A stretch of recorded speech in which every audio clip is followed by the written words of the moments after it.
Does football have a youth problem, or do we need to just better understand how Gen Z are engaging with the game? Deliberately provocative title, just to get you in here.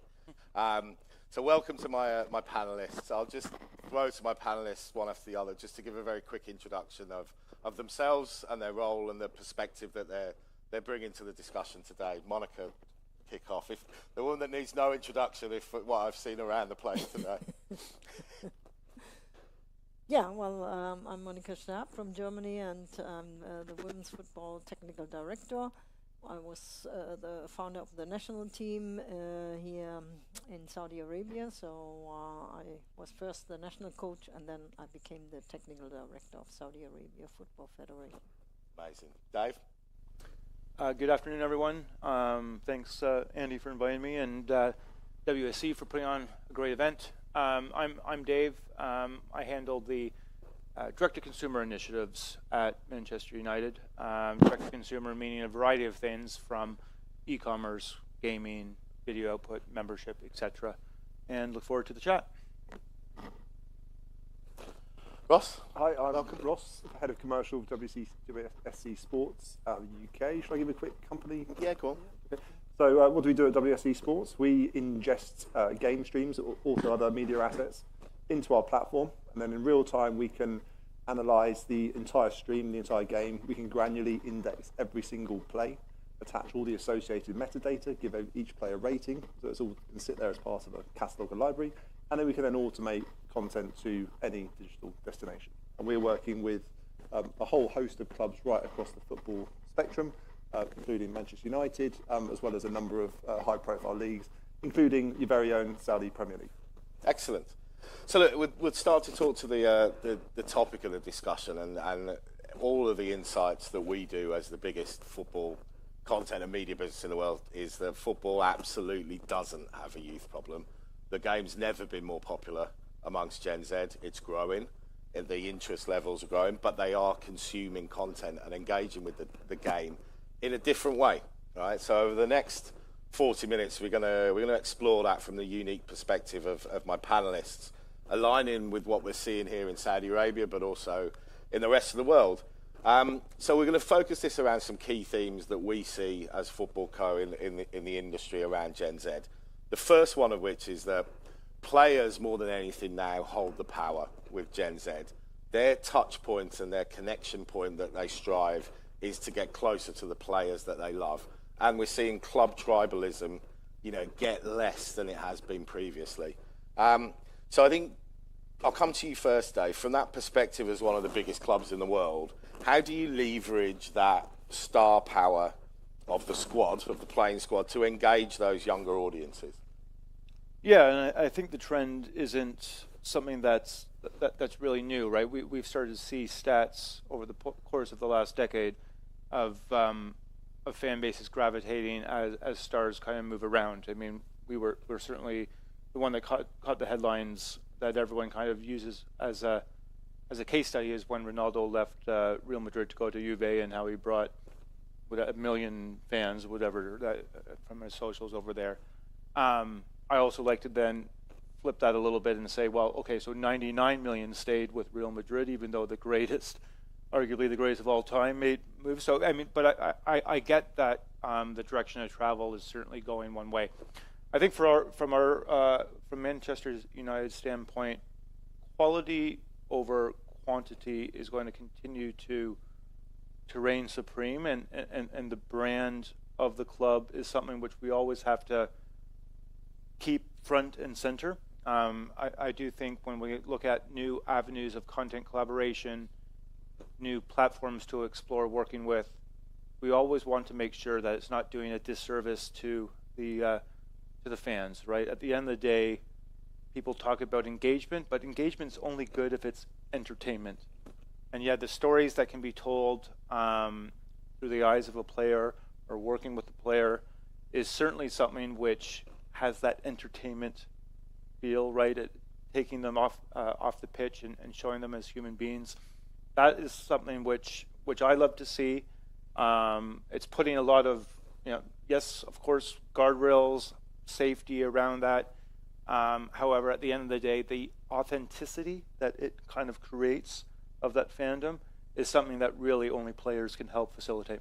Yeah, I want to stay with you for. I just want to talk about, because I've noticed that a few of your campaigns over the pre-season, and one of the key areas where young fans can be engaged and monetized, because there's only so many people that you can fit in Old Trafford, you know, and you've got a huge fan base globally, is around merchandise, and really that intersection now, not just about the playing kit, but about kits as fashion items and limited edition runs, and really sort of leaning into your partnership with Adidas to create merchandise collections that are not really centered around on pitch. It's more focused on off pitch and casual wear. Yeah, absolutely, and we're quite proud of some of the work that's been coming out of the team.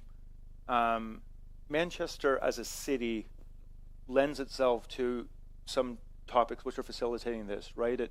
It's world renowned for music, right? If you talk about Stone Roses, Oasis, etc., a lot of people associate Manchester with music. There's lots of culture things that are driving progressive thoughts in England and the world. There's certainly a little bit of that edginess and coolness to Manchester, which we're leaning into. And what we have done is looked at different cultural aspects that are in music and gaming, I think we'll get to, and try to hone in on some of the abilities of getting those audiences, generally more youth-focused audiences, through different initiatives. Yes, an example would be merchandise, and our home launch last year, for example, we debuted it by a local grime artist named H, who went on stage at Glastonbury and was doing his thing, and then of course revealed that he was wearing the new Manchester United kit. The earned media went through the roof. It went viral, etc.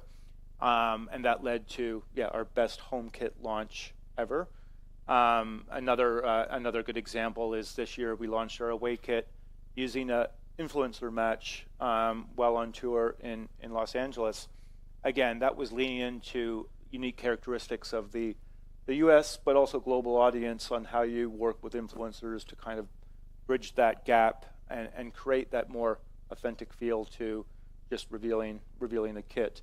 And again, that went very well, and then subsequently had our third kit debuted in Roblox from a digital perspective, which also got a lot of headlines. So there's a few examples in how we're leveraging merchandise there. Ross, obviously you explained briefly around WSC and what it does for rights holders and broadcasters. You know, you've got some functionality on, we were talking about the angles, the all angles, that really sort of focuses in on individual player moments and feeding the vertical videos, social platforms with player first content. Can you explain sort of how you're doing that, who you're working with, and how that sort of shows itself for the fans? Yeah, so it's twofold. First of all, Dave's right. It's not necessarily a new phenomenon of giving the players rights, but once the rights holders decided on that strategy, it's how do you execute on that? How do you deliver on it? And that's where WSC come into the picture. So we're using our rules-based approach and our automation engine. We can make sure that as soon as the players come into the change room after the game, they have a wealth of content to choose from, and then they can seamlessly publish to all their own channels. And that's not only is it great for engaging and sort of piggybacking on their narrative and their story, but it also allows you to manage and centrally control that content as well. Make sure that all the sponsors are there, all the logos, you're adhering to all the rights restrictions, etc. So that's sort of the first phase. But what we're seeing now, and it's a trend we've seen since the start of the season, is that clubs now want to ingest additional ISO camera streams into our system, okay? Because they don't just want to be regurgitating the same highlights, compilation, and reels as your broadcast media rights owners. They want to show something different. What is their point of difference? They know they've got this unique, ardent audience that they need to cater for. But they need to make sure that if there's a really good angle, say of Cole Palmer doing a trick from camera 4 in the stadium, how can they show that? So first of all, yes, the infrastructure is there, but then if you're ingesting all of those cameras simultaneously as well as the broadcast, it becomes quite chaotic and it becomes a mess without AI being able to intelligently tag and index it. Okay, amazing. Monika, I'm going to come to you for coming away from one of the biggest clubs in the world to your perspective with the women's game here, which in a in a lot of ways it's still in its infancy in the kingdom, but as we heard on your panel earlier, very fast trajectory and growth. You're obviously working with the first generation of professional players in Saudi, professional female players. So how much of your work is focused not just on their technical development, but holistically on developing them to be on social media and present themselves as an inspiration to the next generation, and that role that they play of engaging with young girls in Saudi Arabia to validate the pathway, but also inspire them to play football and watch football? Well, we have to always consider women football is a young sport, you know. I mean, the history of Manchester is surely a different one, but I know how long it took Manchester United to put up a women team, you know. It was already in the Premier League, and in the beginning it was kind of, oh, why should we have a women team? And now they are really pushing, and you have good spectators, the fans coming from the male side to the women's side. And of course here we have to consider, as it is a young sport, that all these girls now can play. It's like a paradise for them coming out. And we have these young players now looking at already the role model with the professional league. We just had this year, every Saudi player in every club had to have a professional contract. And this is amazing that this already happens, and that these players get already a pathway for these young players. And we had parents who in the beginning didn't want their daughters to play because cultural barriers, of course, not knowing exactly what is women football, and everything was new. So now the parents see there is a profession. So that is changing, of course, through the social media. I know social media plays a big role here in Saudi. I have no figures how many followers, and I just know that when I started, I was known, you know, everywhere because of the social media. And I think these youngsters are important that they now play, so we don't have to grab them. They're coming and play the game and following the league, because we have it already broadcasted, which we again have to consider. This was not happening in women football before. So now everyone has access. Everyone can see these really good players with some international players. I think that is what is so different here, that you have great international players and the Saudi just starting the game. And the youngsters, they all follow it. And so I think we are in the right track, you know, keeping these young generation in the football. Great. Well, one of the other, and I referenced it earlier, around the shift away from single club tribalism. In our research, we see the average clubs followed is around 6.5. So I still haven't worked out how you follow half a club, but that's the average. Although by the way Aston Villa are playing at the moment, it's probably half a club. But in Saudi Arabia as well, remarkably, 1 in 3 Gen Z fans in our research said they would follow a different team if their favourite player left. Right?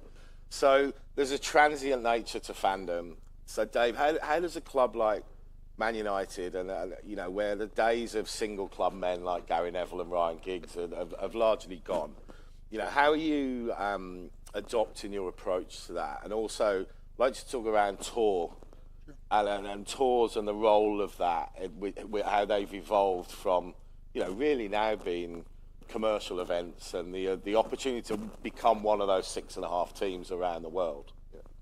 Yeah, absolutely. And I think that it morphs into a bit of the conversation on personalization as well, right? And I do think you need to have that fundamental infrastructure layer in place in order to serve up different audiences with different content that person is desiring to be entertained by. So yes, there's a logical step where you do have to have the core infrastructure bits in place, which build upon each other to build out a personalized story on how someone wants to engage with the club. I think there's I think fundamentally, because of the transient nature of players, you have to be able to adapt quickly and change that, whether it be a content offer or a product offer, in such a relevant way now. And I think staying true to what the core values of entertainment are and the core values of what United are trying to do with their fan base is paramount when you can't necessarily be tied to loyalty of one player for too long. To go to tour, yeah. I mean, I think there's we talk about becoming a fan of a club through your family or your friends, but we're also seeing a lot of data points that's proving that a lot of times people are indecisive until they actually go and see us play, and tour is a fundamental part of that, right? Seeing the actual live product is the best conversion tool after your father or mother drilled in your fandom earlier. And I think what we see is you have up until age 12 or 13 to actually use that live experience to draw, say, a U.S. casual fan. We were in the U.S. this past summer, to more of a followed fan or follower, or hopefully more of a deeper commitment. I think the role of technology is going to be massive in simulating that live experience, right? And I think that's the promise that what VR or what some sort of immersive technologies are going to provide, is that ability to convert a fan into a deeper level of fandom if they can't make it to Old Trafford in person. There was that footage on, I think it was your game on a pre-season tour, was it at Cosm in LA, with the immersive sort of like, almost like the sphere, where it feels like you're in the stand. Yeah, we know them well. We're happy to support with that initial match. I personally wasn't there, but I certainly have seen how it went fairly viral. It looks amazing. Quickly on that, is that a distinct feed that the club provide, or is that just an angle it's of a the broadcast distinct feed that come from Cosm technology. Wow. So their technology includes both the capturing of the content, the whole workflow from in stadium right through to a purpose-built venue like they have there in LA and Dallas, and soon to be more. Okay. Ross, you want to add to that? Yeah, just what Dave said there about personalised experiences. We've been fortunate enough to work at Manchester United now for 5 years, and we've got a 5-year archive that's fully indexed. So if you take someone like Bruno Fernandes, they will know, for instance, that ex-fan is into Bruno Fernandes. We can keep resurfacing and regurgitating sort of archive content, which will inevitably forge that sort of emotional connection with the fan. And that's that sort of type of content that's got evergreen properties. If it's used intelligently, then I think you can create fans for life on the back of it. Also, staying with you, I want to talk about what we talked about was interesting. Just moving away from football for a minute, you were talking about how the NBA are making content available to the players to post, so the clips are made available that goes out on the players' personal channels, which again sort of taps into what we're seeing around Gen Z. Can you explain sort of like some of the things? Because traditionally you'd expect the leagues to protect their rights, not give them away, and allow them on, not on their own, in their own sort of walled garden. So can you give us a bit of insight into that? Yes, I think some of the players have got platforms and audiences, some of the